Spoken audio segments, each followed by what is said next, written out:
Hello, my dear student. Welcome back to my channel, Education. মৰমৰ ছাত্ৰ-ছাত্ৰীসকল, আজি মই তোমালোকক পঢ়াবলৈ লৈছো অসমীয়াৰ এখন ৰচনা।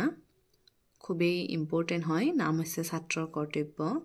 আগন্তুক পৰীক্ষাত নৱম আৰু দশম শ্ৰেণীৰ বাবে অতিকৈ লাগতিয়াল এইখন ৰচনা। তোমালোকৰ যাৰ ওচৰত নাই ৰচনাখন তোমালোকে ভালদৰে লিখি লবা আৰু মুখস্থ কৰিবা। বলাচোন আমি ৰচনাখন পঢ়ি চাওঁ। পাতনি। ছাত্ৰ জীৱনেই হ'ল মানুহৰ ভৱিষ্যত জীৱনৰ আধাৰশিলা। মানুহৰ ভৱিষ্যত জীৱনৰ সুখ দুখ, উন্নতি অৱনতি এই আটাইবোৰেই নিৰ্ভৰ কৰে ছাত্ৰ জীৱনৰ ওপৰত।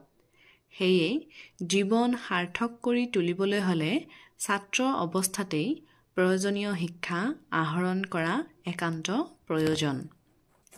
পৰীক্ষাটো তোমালোকে এনেকে পইণ্ট ৱাইজ লিখিবা। পইণ্ট ৱাইজ লিখিলে দেখাটো ভাল হয় আৰু যোনে চাব শিক্ষক বা শিক্ষয়িত্ৰীয়ে চাইও ভাল পায়, ডিসিপ্লিন হয়। ছাত্ৰ জীৱন। শিক্ষা আহৰণৰ সময়ত ছাত্ৰই কৰিবলগীয়া কামেই হ'ল ছাত্ৰ জীৱনৰ কৰ্তব্য বা ছাত্ৰৰ কৰ্তব্য। ছাত্ৰ জীৱনৰ প্ৰধান কাম হৈছে অধ্যয়ন, জ্ঞান আহৰণ আৰু শিক্ষা লাভ কৰা। ছাত্ৰই সদায় নিয়মমতে অনুষ্ঠানত উপস্থিত হৈ জ্ঞান আহৰণ কৰিব লাগে। অধ্যয়নৰ বাহিৰেও ছাত্ৰৰ কৰিবলগীয়া অন্যান্য ঘৰুৱা বহুতো কাম আছে। চৰিত্ৰ হৈছে জীৱনৰ শিৰৰ ভূষণ।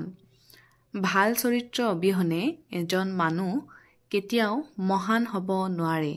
সেয়ে সুচৰিত্ৰ বয়সীয়াল লোকক শ্ৰদ্ধা আৰু সৰুক মৰম চেনেহ কৰিবলৈ শিকিব লাগে। তাৰপিছত চাবা, সময়ৰ সুব্যৱহাৰ কৰাটো ছাত্ৰৰ আন এটা কাম। নিৰ্দিষ্ট সময়ৰ ভিতৰত নিজৰ কৰণীয় কামসমূহ কৰি শেষ কৰিব লাগে। অমূল্য সময় কেতিয়াও অবাবত নষ্ট কৰিব নালাগে। ছাত্ৰ জীৱনৰ আন এটা কাম হ'ল সুস্বাস্থ্য অটুট ৰখা। স্বাস্থ্য সুস্থ সবল কৰি ৰাখিবলৈ অধ্যয়নৰ লগতে খেলা ধূলা, নিয়মিত ব্যায়াম, নিয়মিত খোৱা বোৱা কৰা আৰু সমাজৰ সৈতে খাপ খাই চলিবলৈ সাধুতা, নিয়মানুবৰ্তিতা, ন্যায় পৰায়ণতা, কৰ্তব্য নিষ্ঠা, পৰিশ্ৰম, সংযম, স্বচ্ছতা আদিৰ বিষয়ে গভীৰ জ্ঞান আহৰণ কৰাৰ লগতে জীৱনৰ সৰ্বাংগীন উন্নতিৰ হকে কৰিবলগীয়া সকলোবোৰেই হৈছে ছাত্ৰৰ কৰ্তব্য। বাক্যবোৰ মই খুবেই সহজভাৱে লিখিছোঁ, তোমালোকৰ যাতে মুখস্থ কৰাত সহজ হয়। তাৰ পিছৰ পইণ্ট চাবা, ছাত্ৰ জীৱন আদৰ্শ। ছাত্ৰ জীৱনেই মানৱ জীৱনৰ আধাৰশিলা স্বৰূপ। আজিৰ ভৱিষ্যতৰ সুনাগৰিক আৰু সুনাগৰিকেই হৈছে ৰাষ্ট্ৰৰ মূল সম্পদ। এনে নাগৰিকৰ ওপৰতে দেশ তথা ৰাষ্ট্ৰৰ উন্নতি নিৰ্ভৰ কৰে। গতিকে ছাত্ৰ অৱস্থাটো হ'ল নিজক সুনাগৰিক হিচাপে গঢ়ি তোলাৰ উপযুক্ত সময়। জীৱনৰ এই অমূল্য সময়ৰ সৎ ব্যৱহাৰ কৰিব লাগে।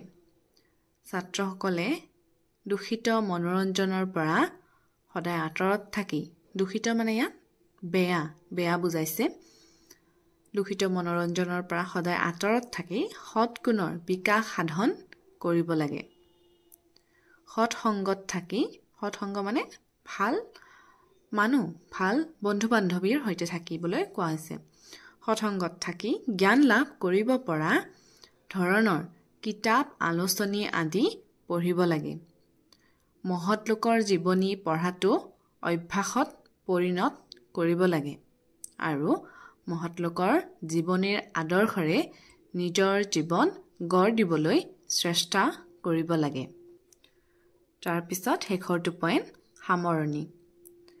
সফলতাৰে ছাত্ৰ জীৱন সমাপ্ত কৰিব পাৰিলেহে মানুহৰ জীৱন সাৰ্থক হয় আৰু এই সফলতাৰে ছাত্ৰ জীৱন সমাপ্ত কৰা মানুহেই নিজৰ পৰিয়াল, সমাজ আৰু দেশৰ সেৱা কৰি জীৱনত প্ৰতিষ্ঠা লাভ কৰিব পাৰে।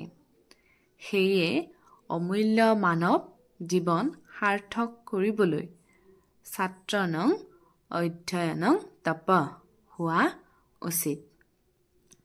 এইখিনিয়ে আছিল তোমালোকৰ ছাত্ৰৰ কৰ্তব্য ৰচনাখন। একেবাৰে শ্বৰ্টকৈ দিছোঁ মই, পইণ্ট ৱাইজ ধুনীয়াকৈ বাক্যবোৰ দিছোঁ যাতে মুখস্থ কৰিবলৈ ইজি হয়। পৰীক্ষালৈ বেছি দিন নাই আৰু বৰ্ডৰ এক্সামলৈ, গতিকে তোমালোকে লিখি ধুনীয়াকৈ মুখস্থ কৰিবা। মৰমৰ ছাত্ৰ ছাত্ৰীসকল, আশা কৰিছোঁ তোমালোকে আজিৰ ভিডিঅ'টোৰ পৰা লাভান্বিত হ'বা। আকৌ এটি নতুন ভিডিঅ'ৰ সৈতে লগ পোৱাৰ প্ৰতিশ্ৰুতিৰে আজিলৈ ধন্যবাদ।